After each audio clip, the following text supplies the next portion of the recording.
Ya, jumpa lagi Setrumers dengan Farman di channel YouTube setrum.com. Mungkin dari video-video sebelum-sebelumnya dan dari beberapa pemberitaan sebelumnya, Setrumers sudah lihat proses, dan yang sebenarnya kita lihat ini kira-kira secara eksterior udah nyaris selesai. Tangki sudah kepasang, ini bukan tangki aslinya, ini kita buat ulang dan dibentuk mirip, tapi tidak sama persis karena ini sedikit lebih rendah dari tangki aslinya.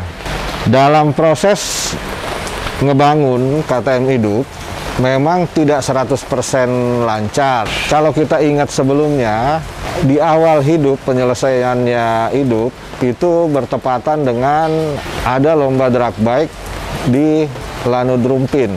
Kita iseng mau ikut. Sebelumnya kan kita coba ada proses setting. Nah, di proses setting itu kita masih mencari kira-kira kombinasi yang pas di settingan kontrol botol. Adi Siswanto dari Patrick Bike yang memang bertanggung jawab membangun semua drivetrainnya, mencari beberapa kombinasi pilihan ampere buat setup tenaga terbaik. Dalam proses setting, karena ini mid drive, kita tidak hanya bermain di controller, ada rasio sprocket. Oke. Nah, mungkin teman-teman Setrumers ingat, ini sprocketnya seorang awam akan kaget melihat karena kok gede banget gitu. Nah, dari situ tinggal mencoba kombinasi settingan di controller, di botolnya. Setelah beberapa kali coba, termasuk 2 kali drag bike, akhirnya kita malah turunkan, tidak memakai kapasitas penuh dari botol EM200 yang digunakan karena masih ada kendala teknis di cut off. Jadi kalau gasnya terlalu dikagetin, dia akan nge-cut. Tapi itu sebenarnya kalau udah tahu pakainya tidak terlalu mengganggu. Jadi intinya gasnya jangan dikagetin. Tapi memang di situ akselerasinya maksimal. Nah, pada event pertama kita mencatat 8,4 detik untuk 201 meter. Waktu itu best time untuk semua kendaraan listrik di event waktu itu. Setelah ikut event pertama drag bike, habis itu kan motor masih dirapin dikit, terus waktu itu sembari bikinin body dan perbaikan kecil-kecil di body, bracket segala. Motor ini dipakai harian mungkin sekitar 1000 kilo lebih. Tidak ada kendala sama sekali, terus terang sangat nikmat dengan karakter tenaga dinamo 4 kW dan baterai 60 ampere. Dipakai harian, normal, cas, kita sambil menguji apakah sistem pengecasan, jalannya jarak tempuh baterainya cukup, dan ternyata hasilnya memuaskan. Beberapa hari sebelum video ini diambil, KTM hidup dalam konfigurasi ini dipakai San Mori. Dari hitungan odometer itu lebih dari 150 kilo, dan ini sampai sekarang sebenarnya masih hidup, dan rasanya sih masih lumayan lah, masih bisa jalan beberapa kilo. Jadi di hitungan awal bahwa seharusnya baterai tahan 150 km dengan pemakaian normal, masih bisa lebih jauh dikit. Sebulan setelah event drag bike pertama, ada event drag bike yang kedua. Kami pun ikut lagi. Cuma kali ini kita mau mencoba bermain di rasio sprocket. Sebelumnya kita pakai depan 13, belakang 68. 1368 itu mencatat 8,4. Tapi waktu itu si ridernya bilang akselerasi awalnya kalau bisa lebih galak mesti dibuka lagi, mesti ditambah. Nah, akhirnya kita iseng coba. Jadi sprocket depan yang tadinya 13 dipasang yang 12. Memang sangat jauh lebih galak.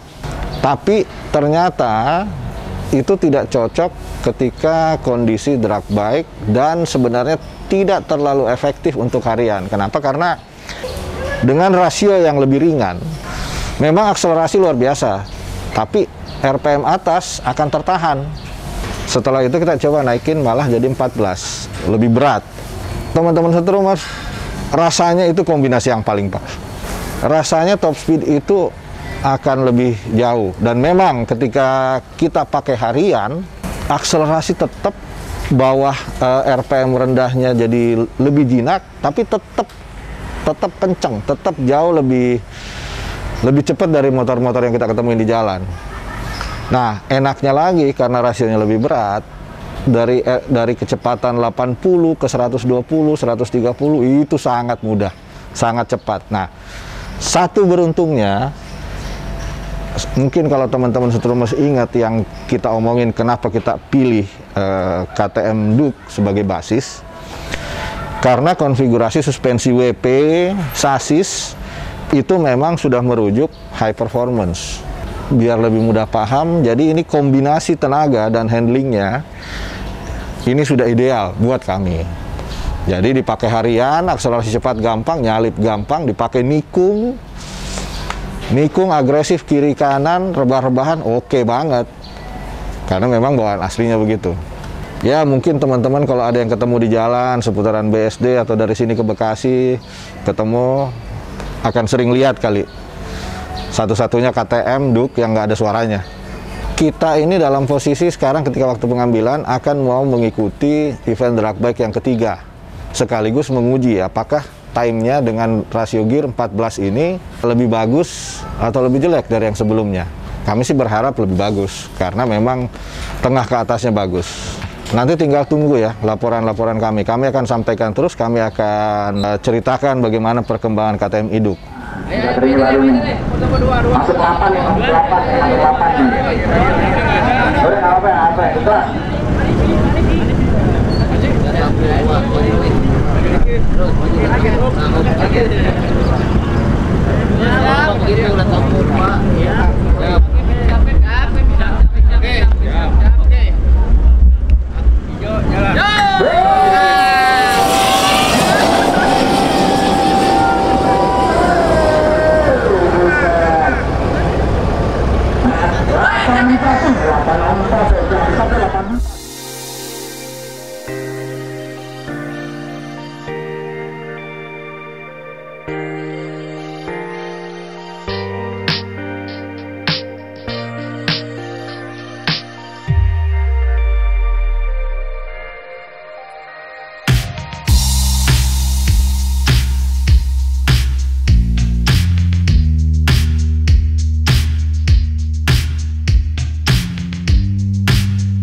Nah teman-teman Setrumers, itu penjelasan singkat tadi.